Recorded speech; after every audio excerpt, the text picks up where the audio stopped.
안녕하십니까. 4월 15일 토요일 10분 말씀 되겠습니다. 성경 말씀은 누가복음 24장 4절에서 5절 2절입니다. 이로 인하여 근심할 때에 문득 찬란한 옷을 입은 두 사람이 곁에 섰는지라. 여자들이 두려워 얼굴을 땅에 대니 두 사람이 이르되 어찌하여 살아있는 자를 죽은 자 가운데서 찾느냐. 아멘. 어제 말씀에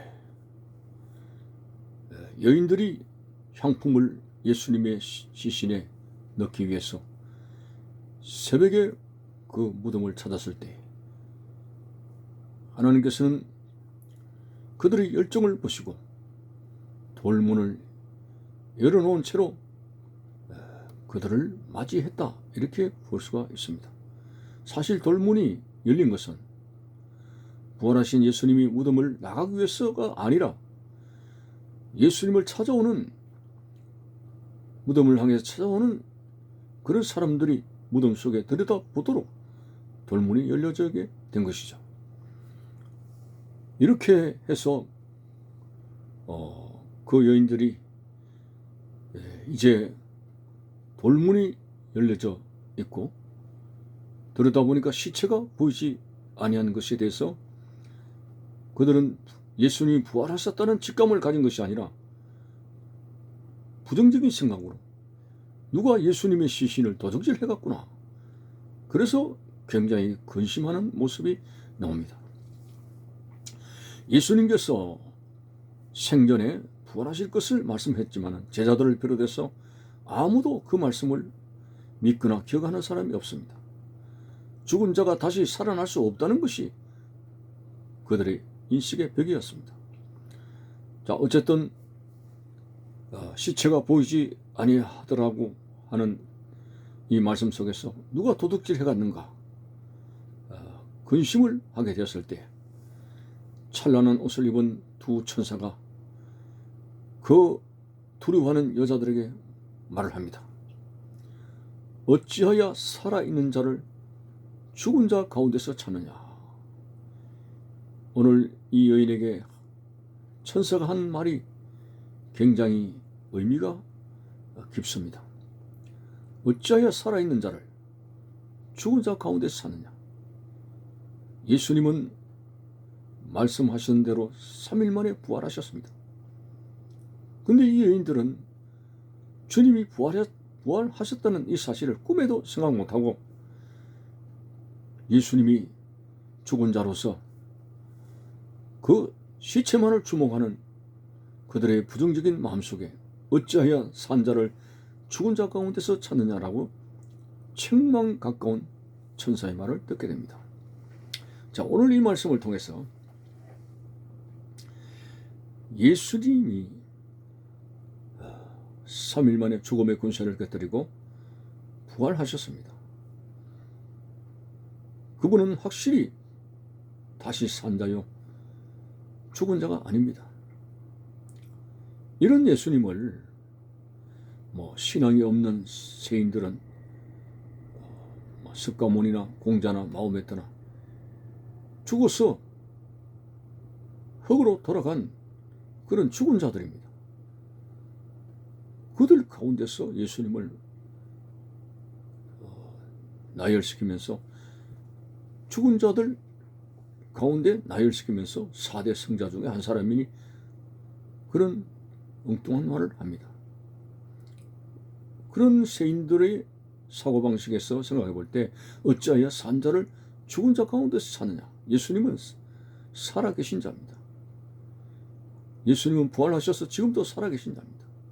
그 살아계신 자를 세상에 죽었던 피조물들, 그들이 아무리 성자고 깨끗하게 살았다 할지라도 어떻게 예수님과 비교를 해서 부활하신 예수님을 죽은 자 가운데서 찾고 있단 말입니까? 예수님은 분명히 3일 만에 살아나셔서 부활 성천하신 우리 예수 그리스도를 우리는 믿는 것입니다. 바울은 말했죠. 사망아 너의 이기는 것이 어디냐. 너희 써낸 것이 무엇이냐? 라고 사망에 대해서 조롱을 했다는 것은 부활하신 예수님을 확실히 체험했고 믿었다는 사도 바울의 고백을 볼 수가 있습니다. 다메섹 도상에서 부활하신 예수님의 음성을 확실히 듣지 않았습니까? 그리고 유대교에서 기독교를 핍박했던 사울이 변하여 세계적인 이방인을 향한 복음 전도자로 시험을 받게 되었던 것을 우리는 알고 있습니다. 자, 이렇게 예수님은 확실하게 살아계신 분으로 오늘도 수많은 전도자의 입을 통해서 부활하신 예수 그리스도를 증거하고 계시고, 그리고 성령의 시대에 그분의 영이 말씀이 가는 곳마다 역사하셔서 사람의 심령의 문을 열고 두드리고, 그리고 거듭나도록 오늘도 사랑하는 주의 종들이 말씀을 증거하는 가운데 그분의 영이 역사하시는 모습을 보게 됩니다. 참으로 하나님께서 말씀하실 때도 아브라함과 이삭과 야곱의 하나님이라는 구약시대의 하나님을 소개할 때 그렇게 나와 있습니다. 그것은 무엇을 말합니까? 하나님은 죽은 자의 하나님이 아니라 산 자의 하나님이라고 하는 것입니다. 고 아브라함, 고 이삭, 고 야곱, 죽은 아브라함, 죽은 이삭, 죽은 야곱이라는 표현으로 하나님이 나타나지 않았습니다. 아브라함과 이삭과 야곱은 죽은 자가 아니라 하나님만의 산 자로서 하나님과 함께하는 자들입니다. 그래서 하나님을 믿는 믿음 안에서는 결코 죽은 자가 될 수가 없습니다. 그래서 하나님은 죽은 자의 하나님이 아니라 산 자의 하나님이라고 말씀하고 계시는 거죠.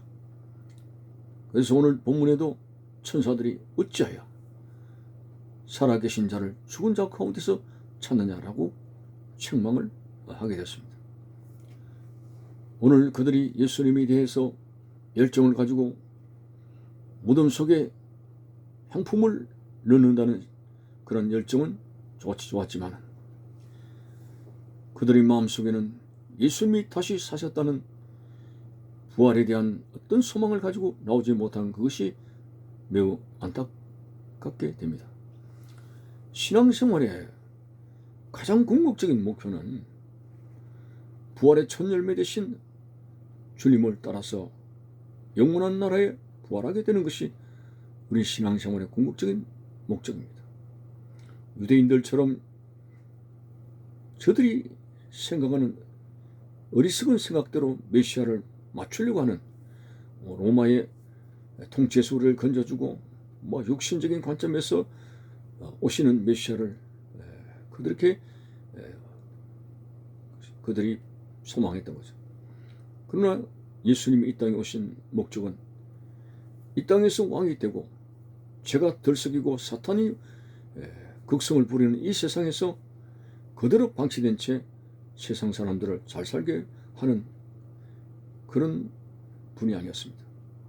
완전히 죄를 없애고 사탄을 소탕하고 죄가 없는 하나님의 통치가 이루어질 때까지 그분이 십자가에서 흘린 피를 통해서 구원받은 그의 백성들이 죄가 없는 나라에 영원토록 거하도록, 이것이 바로 주님의 뜻이고 우리가 신앙생활하는 궁극적인 목적입니다.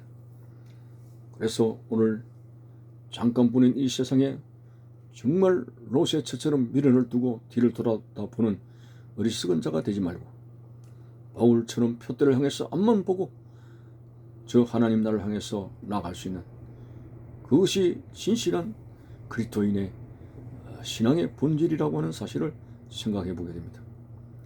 세상의 부귀 영화 좋지만은 하나님 나라보다 귀하겠습니까? 세상은 죄가 덜 섞여 있어서 그런 세상에 좋다고 생각하는 욕심의 결정자들이 언제는 흙으로 돌아가는 것에 또 무엇이 있겠습니까? 영원히 시들지 아니한 하나님 나라의 것들을 추구하면서 육신을 따라가는 사람은 썩어진 것을 거두고 성령을 따라 살아가는 사람은 성령을 통해서 영생을 거둔다고 했으니 우리는 성령을 통해서 영생을 거두는 이것이 신앙의 본질적인 목적이 되어서 오늘도 영생의 나라 하나님 나라를 향해서 줄기차게 나가는 견고한 믿음의 사람이 되시기를 바라는 것입니다. 감사합니다.